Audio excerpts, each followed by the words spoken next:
How actual human meat ended up in Wendy's food. I'm sorry, what? On March 22nd, 2005, Ana Ayala was sat down at a Wendy's in San Jose, California, about to enjoy a steaming hot bowl of their famous chili. But as she took her first... Okay, let's not get it twisted. She wasn't sat down.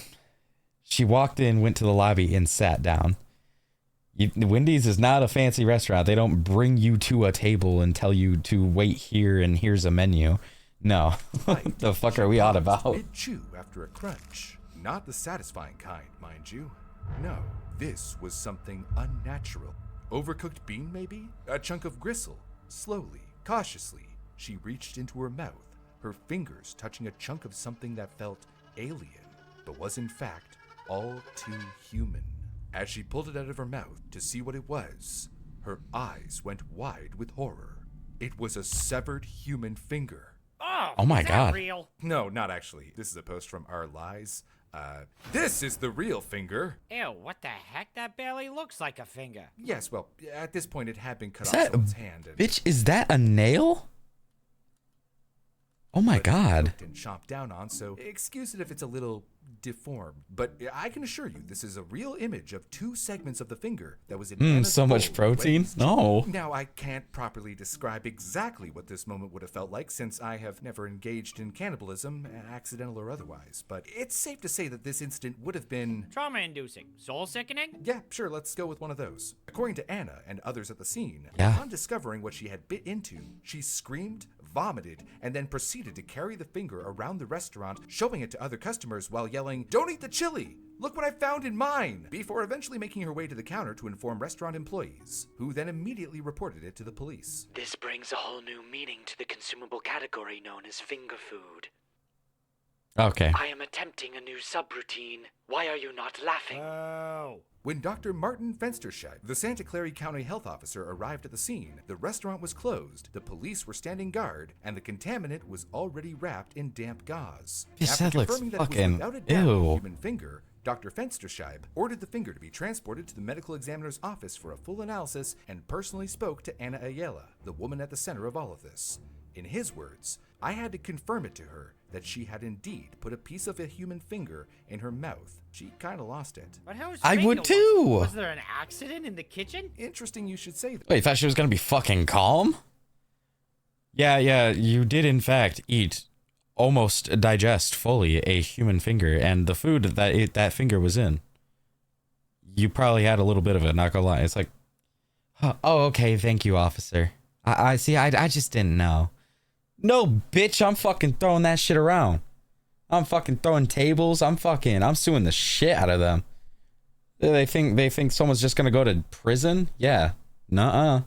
But then who That's the a hell lawsuit, chops too. off That's their own money. finger and loses track of where it goes? I mean, I guess they could have been distracted by the hand spurting blood everywhere and didn't notice it roll into a pot of chili. A logical theory. What if someone put it there on purpose? But then what kind of sicko did she piss off to get this comic book villain level of revenge? All will be answered soon, Grill. Don't worry. But first, the most pressing questions were those regarding the immediate health concerns of the people involved. If, for example, could this finger have transmitted any viruses? Oh, yeah, that's true. reassured Anna that the chili's cooking temperature likely killed anything harmful. Still, to be safe, she was advised to undergo baseline viral testing. But it wasn't just Anna's health that was of concern. That batch of chili had been cooked at 2 p.m. and she ate it around 7:20 p.m. Oh, a 5-hour shit. window where who knows how many others might have been exposed to food contaminated with a human body part. Or, potentially, body parts in it. So a public helpline was set up for people who dined at Wendy's that evening, just in case anyone else wanted to report concerns. Wendy's, meanwhile, was in full damage control mode. Their senior vice president, Danny Lynch, publicly denied any wrongdoing on behalf of the company, emphasizing the integrity of their food preparation processes and pledging full cooperation with investigators. But words couldn't shelter Wendy's from the financial fallout. With the publicity of Oh, yeah, no, I mean, costing the second something like that happens, you're just kind of fucked. Like, you're gonna have to let the punches roll and, take the fucking money loss. company an estimated $1 million daily in loss of sales over the following weeks.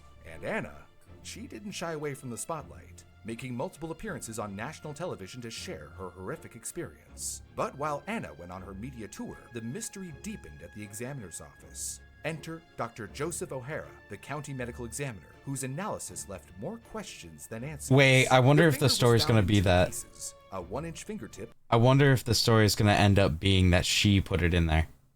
complete with fingerprints whorls intact, and a 1/2-inch fingernail. It appeared torn, as though caught in some sort of industrial machinery, and showed signs of being cooked but not fully. Now, according to Wendy's policy, chili is simmered at 170 degrees for 3 hours, but the finger had no indications that it had been cooked under those conditions. There was heat damage to the skin, but not to the tissue underneath. And considering Wendy's slow cooking process, for lack of a better way to put this, the meat should have been falling off the bone. So it couldn't have been in the chili very long.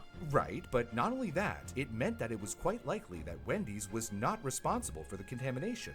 After all, there is a precedent for corporations to be framed for this sort of thing. Like in November 2008, when Ronald Ball from Wood River, Illinois made a routine stop at a vending machine at work during his break. This time, his choice was a can of Mountain Dew. The can gave its usual hiss as Ronald popped the tab, but according to him, when he took a sip, it didn't taste or smell anything like Mountain Dew. His stomach twisted violently within seconds, leaving him nauseous and alarmed. Seeking answers, Ronald poured the soda into a styrofoam cup, watching the pale green liquid bubble and fizz, just as it should.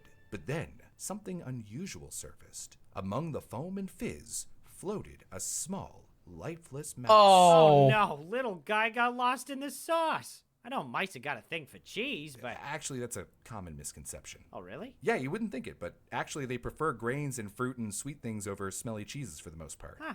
The more you know. Determined to seek accountability for the mouse in his Mountain Dew, Ronald reached out to PepsiCo, the soda's parent company. He described the horrifying experience in detail, expecting a thorough investigation. But according to Ronald, the response was anything but reassuring. PepsiCo allegedly dismissed his claims, leaving him feeling ignored and disrespected. What Ronald saw as a terrifying and dangerous breach of trust, they seemed to view as implausible, even impossible. Unwilling to let the matter rest, Ronald took legal action. In 2009, he filed a lawsuit against PepsiCo, seeking $50,000 in damages for the physical illness and emotional distress the incident had caused. The case quickly evolved into a high-stakes standoff between an individual and a corporate giant. PepsiCo's response? They called him a liar. Damn. But how could they be so sure he was lying? Well, their argument hinged on one key point: the mouse. According to them, it was scientifically impossible for it to have been in the soda for the amount of time he was suggesting. Pepsi enlisted the expertise of Dr. Lawrence McGill, a veterinarian and pathologist who That's provided fucking an affidavit crazy, that bro. would become the cornerstone of their defense. Dr. McGill, after conducting an autopsy on the mouse, outlined in meticulous detail how Mountain Dew, with its high concentrations of phosphoric and citric acids, creates an environment highly effective at breaking down organic matter. The calcium in the mouse's bones would begin to dissolve within days, destabilizing the skeletal structure. And over the course of a month, enzymatic degradation and acid erosion would reduce the mouse to a gelatinous mass, with only trace elements like parts of the tail potentially remaining intact. Dr. McGill pointed out that Ronald's rodent, which appeared to be very young, possibly an infant rat, still retained its bones, vital organs, and cartilage, and lacked any signs of decomposition one would expect after an extended period in Mountain Dew. Not only that, but considering the young age of the rodent, the doctor explained that this mouse had not been born when the can of Mountain Dew was filled and sealed on August 28, 2008. Could have been a time-traveling mouse. Okay, shoot your shot, buddy. I'm all ears. Yeah, they lied about liking cheese. Who knows what else they're lying about? And that would be fun, right? Mice unlocking the secrets of time travel.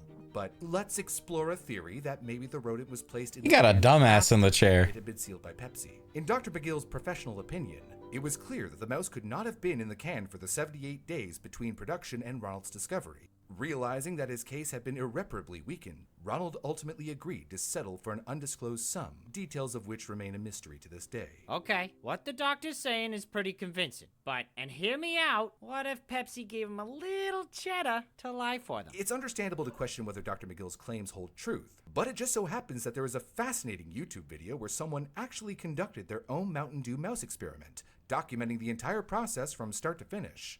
quick warning, what you're about to see might not sit well with sensitive stomachs. Wait, what? Here it shows exactly what happens to a mouse after 30 days submerged in Mountain Dew. Oh. Wow. Gross indeed, but you'll notice that the results align uncannily with Dr. McGill's description. So disgusting. The way the mouse decomposes... I'm glad he's censoring it. I don't want to fucking see the that. remnants of the tail matches his explanation almost to the letter.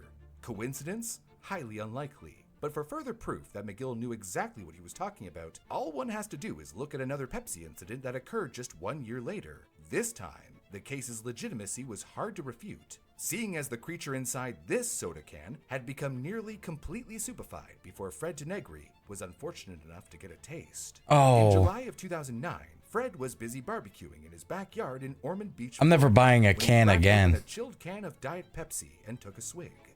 He gagged almost immediately. Instead of sweet, crisp, and refreshing soda, his throat was met with something revolting beyond imagination. Fred poured the soda down the sink, and that's when his wife, Amy, noticed there was something entirely wrong with the drink. The liquid looked nothing like Pepsi, and the can felt unnaturally heavy. Intrigued, Amy gave it a shake, only for something nightmarish to emerge. First came this slimy, pink mass sliding out of the can. Oh, I'm gonna Later fucking hurl. Don't do that. Pink linguine, which honestly sounds like something you'd expect from a bad horror movie, not a Diet Pepsi. But the surprises didn't stop there. Next, an inky, dark substance came oozing out. But the heavy object causing all this drama remained firmly stuck inside the can.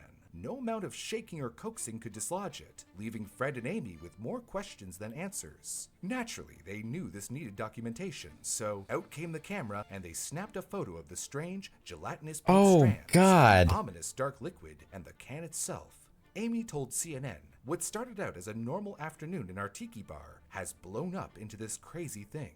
The Denegris wasted no time and did the sensible thing. They contacted Poison Control and the FDA. The Poison Control Center instructed Fred to seek immediate medical attention due to the possibility of contamination and the unknown nature of the object inside fucking the can. damn it. The FDA sent officials to the Denegris' home to conduct a thorough investigation and collect the can for laboratory testing. A few weeks later, they shared their findings with the Denegris in a formal report. The FDA's analysis concluded that the foreign substance inside the can appeared to be a frog.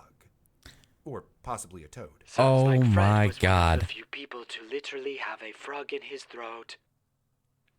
Tough crowd. And here's where things get... He needs dare to I sell say, that machine, I more swear to God. unsettling. The report didn't just stop at identifying the creature. It noted a peculiar detail. The frog, or toad, was missing its internal organs, particularly those usually found in the abdominal and thoracic cavities. In layman's terms, the heart, lungs, and digestive system were all conspicuously absent. Hello? Ormond Beach Secondary School? Yeah, this is the FDA. Seems as though one of your students dropped their science fair project in one of the vats during your tour of the Pepsi factory last week. Correction. My fact check search reveals no schools named Ormond Beach Secondary School. And you wonder why you're having issues with humor. It was unclear whether the missing organs were the result of deliberate removal or simply due to decomposition over time, and no definitive answers about how or when the frog or its remains ended up inside the sealed can. What the FDA made clear was that this wasn't a simple oops moment. The absence of internal organs wasn't just gross. It was a forensic clue, whether it pointed to an outside contaminant where someone somehow inserted it in the can after leaving the factory, or if it was a factory mishap, or perhaps some other bizarre twist, it left the door wide open for speculation. As part of the investigation, the Denegris provided a second, unopened can from the same 36-pack they had purchased at Sam's Club. This can was also submitted to the FDA for analysis, but no abnormalities or contamination in the second can, suggesting that the issue was isolated to the first can. Now, the FDA didn't just stop at examining the cans themselves. No, I'm never buying a can of any type of soda ever again, bro. I'll get the bottles, bro. At least I'll fucking see it. they went the extra mile, heading over to Pepsi's Orlando bottling plant for a deep dive into their operations. Between August 4th and 11th, they meticulously inspected the facility, trying to trace any possible connection between the alleged contamination and the production process. But Good after thing I all barely that, drink out of the cans anyway. back with a clean slate. No adverse conditions, no signs of any contamination issues linked to the production line. Everything seemed to be running smoothly, at least on the surface. So the plant was cleared. After the FDA wrapped up its investigation, Pepsi issued a statement affirming the integrity of its manufacturing system. The company made it clear that while the FDA couldn't pinpoint how or when the specimen ended up in the can, they trusted their own systems. According to Pepsi, the FDA's inability to find a direct link to the plant meant there was no evidence of any manufacturing fault. So just because the factory was clean, they get to say, oh, it couldn't have been us, even though a dead frog had clearly been sealed in one of the cans. Pretty much. Pepsi I was about to say that same shit, I'm not gonna lie. Like, it's like, it's not, I mean, like, the can was sealed, no entrance, and the frog just so happened to be in there. But it's not our fault because, I mean, you can't link it to it. Like, what? Motherfucker, it was in there. washed its hands of the situation once the FDA got involved. Despite sending over pictures and providing full documentation of the incident, the Denegris were left hanging. Amy made it clear to anyone who would listen that she believed Pepsi's handling of the incident was a failure and that they showed no real empathy for what had happened. I want to see Pepsi fess up to it and compensate my husband for the negative publicity they have caused. I'm easy, but they're the ones that are making it hard.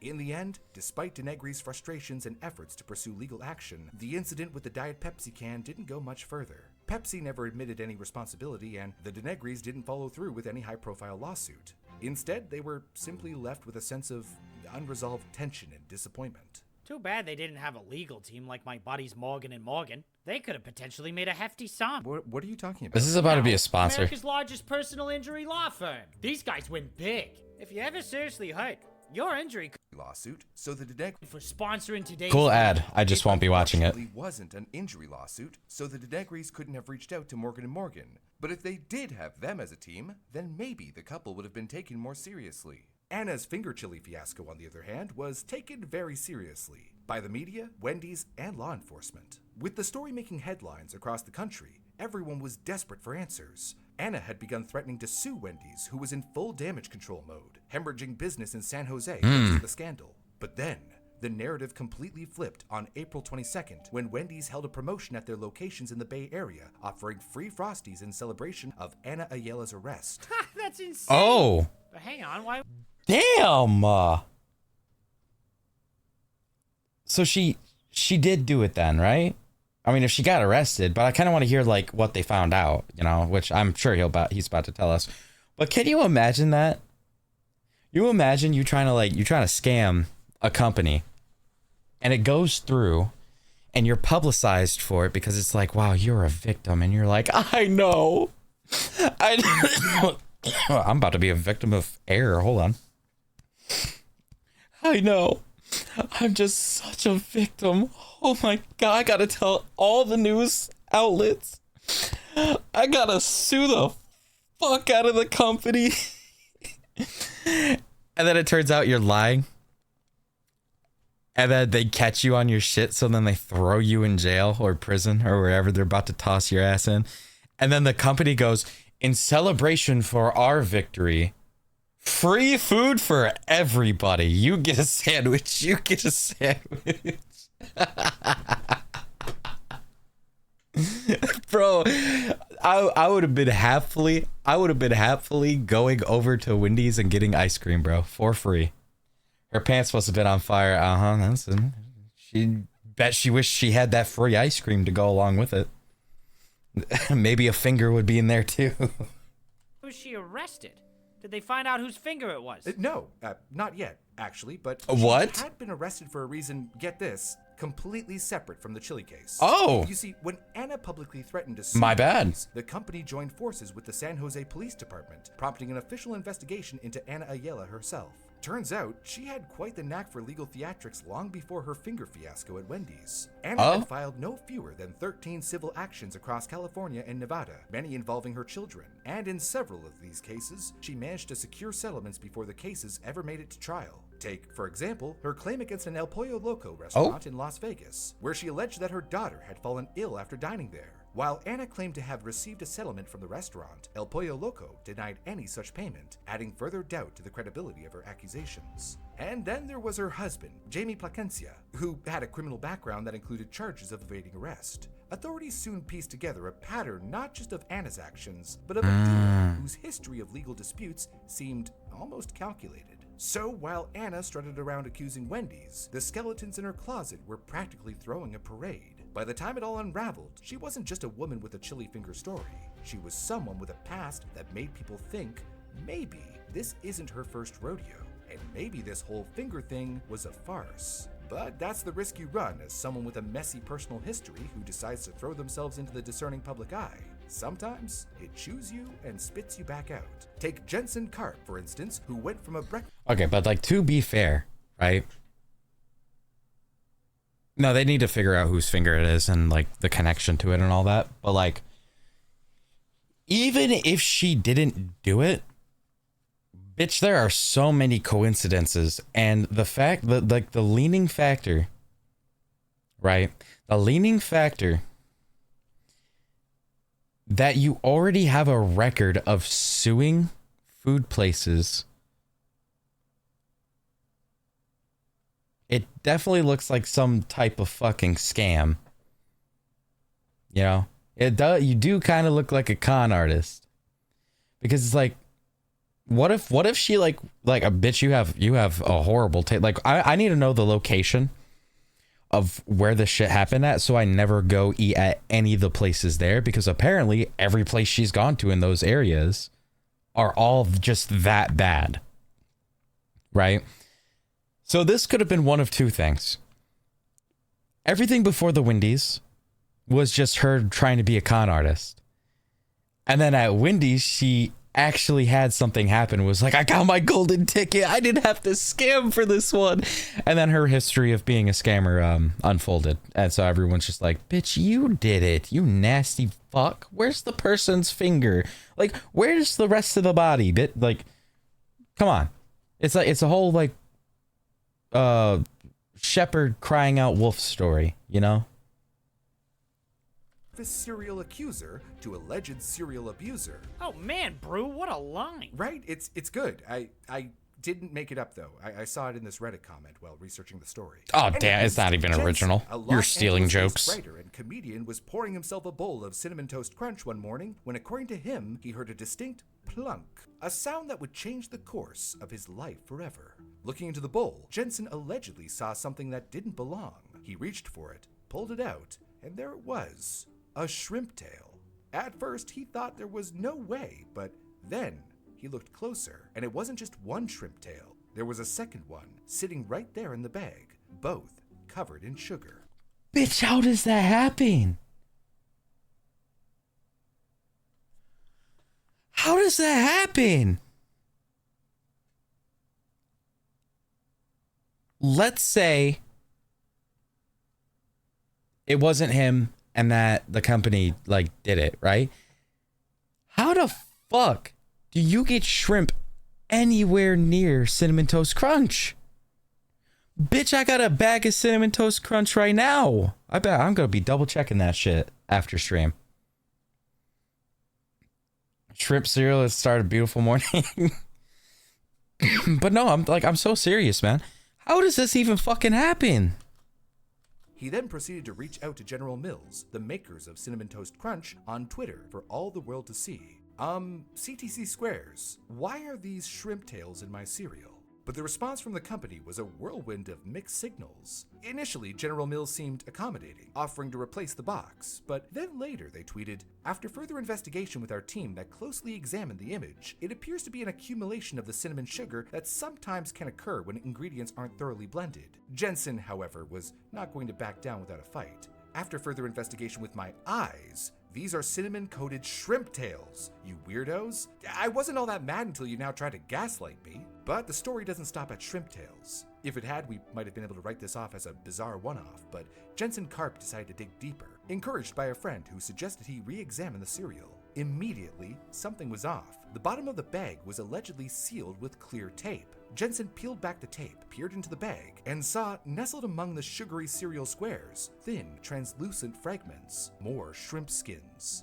But that wasn't the end of it. Deeper inside, he found a piece of string thoroughly coated in cinnamon sugar. The most unsettling discovery, however, came last. Scattered at the bottom of the bag were small black specks lodged onto cereal bits. At first glance, they seemed innocent enough, maybe scorched sugar granules left over from the toasting process. Fuck no. Jensen couldn't shake the feeling that these weren't just harmless leftovers. They looked to him like rat feces. Now, Let's pause here. Oh, Rat droppings aren't just gross, they're dangerous. Hantavirus, for instance, can cause severe respiratory distress and even death, with no specific treatment available. Salmonella, another possibility, can lead to intense gastrointestinal distress, dehydration, and complications. Fuck, how much did that guy eat before he found it? Concerns. They were serious health risk allegations. With every new item he unearthed, shrimp tails, string, and those sinister black specks, the mystery of what happened to this cereal deepened. Was this the result of careless handling, or something more deliberate? And if the bags had been tampered with, where along the supply chain had it occurred? And when the company requested the samples be sent to them for analysis, he obliged, but since he was not trusting their involvement in the investigation, he would also keep some of the questionable pieces to send to a lab of his own choosing for analysis. But before he got back any results, things took an interesting turn, to say the least. As his Twitter post continued to blow up, it was trending #1, by the way. Jensen's cereal unexpectedly took a back seat to a different kind of controversy. Seemingly, out of nowhere, several women stepped forward, sharing their own disturbing experiences with him. One by one, accusations began to surface, painting Jensen in a very unflattering light. Former acquaintances and ex-partners described interactions with him that were manipulative, toxic, and emotionally abusive. These allegations weren't mere insinuations either. They came with detailed accounts. No applauding for this man, right? But like, bitch is only coming out when the man's is about to make a bag. He about to get his money worth for his suffering of Cinnamon Toast Crunch, and these women come out. He hit me. He hit that man. You guys see? He hit me. It's like, yeah, that's fucked. Don't get me wrong. Like, absolutely, throw that man in the deepest pit. But like, why are we only coming out now? Like, we only care when the bag comes out. I know that's base as fuck. That's a very controversial thing.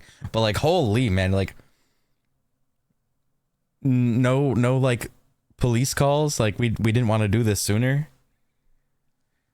Like, that couldn't be ignored. It was as if the glad it got called out at some point, but like, why now? What started as a quirky food contamination story morphed into something entirely different, a public reckoning. And people started debating whether the shrimp in cereal drama was a legitimate concern or just ploy for attention. And they may not have been entirely off base in their assumption. Of the thousands who saw the tweet, not a single person stepped forward with a similar complaint. It seemed that Jensen Karp's shrimp tail may have been a fish tail. And just like that, the entire incident eventually just fizzled out. Wait, so after all that, you're telling me that we're left with no answer? That's so unsatisfying. Yep, that's life, Grill. Doesn't always wrap itself up in a neat little bow. Sometimes there are questions that you just won't get answers to. Fine, but this better not happen with that chili finger story. Oh no, this case has a very definitive ending. In fact, compared to Anna's story, the repercussions Jensen faced could be considered a light snack. Here's where things stood. Anna claimed to have found a finger in her chili. Meanwhile, a forensic analyst determined the finger hadn't been cooked at the same temperature as the chili. And to top it all off, Anna was threatening to sue Wendy's, but then was arrested for reasons unrelated to the incident. The San Jose Police Department's continued investigation into the chili finger case uncovered some... Wait, so it's actually kind of like really hard to figure out? Like, he's probably going to give us more info, right? He's probably going to give us more info. But it's like, so this could be like some real conspiracy theorist shit, right? Where, yeah, she could have just flat out did it herself, right? Or is somebody who's working at the Wendy's being covered up by somebody and they decided to do digging into the shit themselves and then arrested her before she could get the lawsuit through? Like, this shit runs deep. This shit could be deep as fuck. Contradictions in Anna's story. According to a statement of facts written by Officer Christopher A. Wilson, things weren't adding up. On March 31st, 2005, the police interviewed everyone who was with Anna at the time she claimed to have bitten into the finger. First of all, it was worth noting that no one recalled seeing the finger in her mouth. They only saw it after she drew attention to it. Her brother-in-law, sitting right next to her, said Anna claimed she bit into the finger and spat it into the chili cup, but he didn't see her vomit. Contrast that with Anna's mother-in-law, who said she witnessed Anna spit the finger out and start vomiting. Yet, when investigators arrived, there was no evidence of vomit anywhere at the scene. On March 29th, Wendy's employees who were on shift when the incident occurred voluntarily underwent voice stress analyzer tests. The results, every single one of them was deemed truthful.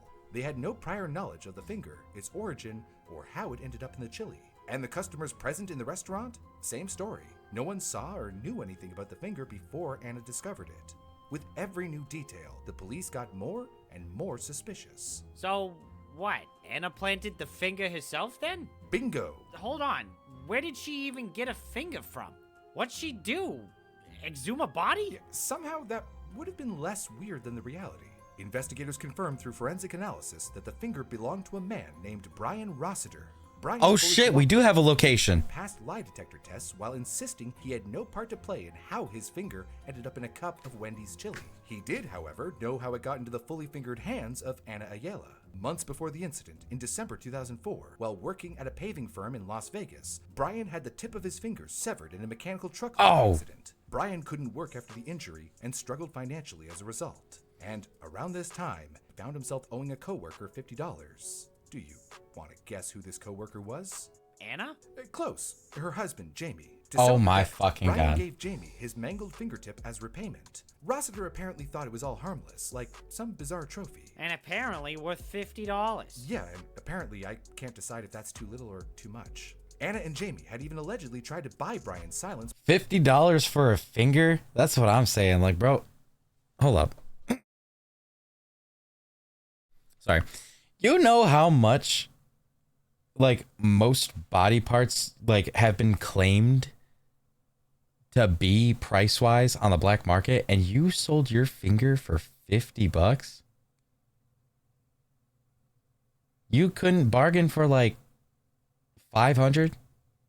A whole band? Must have been on sale.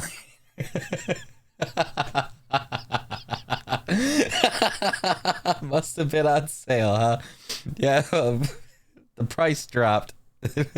He was running out of finger business. Like, Offering him God damn it. $250,000, according to a statement Rossiter later made. Oh, But in the shit. end, they were charged with conspiracy to file a false charge and attempted grand theft. They were also held responsible for paying $170,000 to Wendy's employees in restitution for lost wages. Oh, and a shock to nobody, but Anna was banned from all Wendy's locations for life. Naturally. Good. So what kind of time do you get in the slammer for? Wait, so those employees got fucking paid? They lost their jobs because I think the building had to shut down, maybe? But it's like, bro, imagine being the employee. You lost your job. You already found another one because, you know, finger. And then, boom, a random paycheck of $170,000. But then they had to split it. So I'm pretty sure it's like, what, you probably only got like 10 band? 10 bands?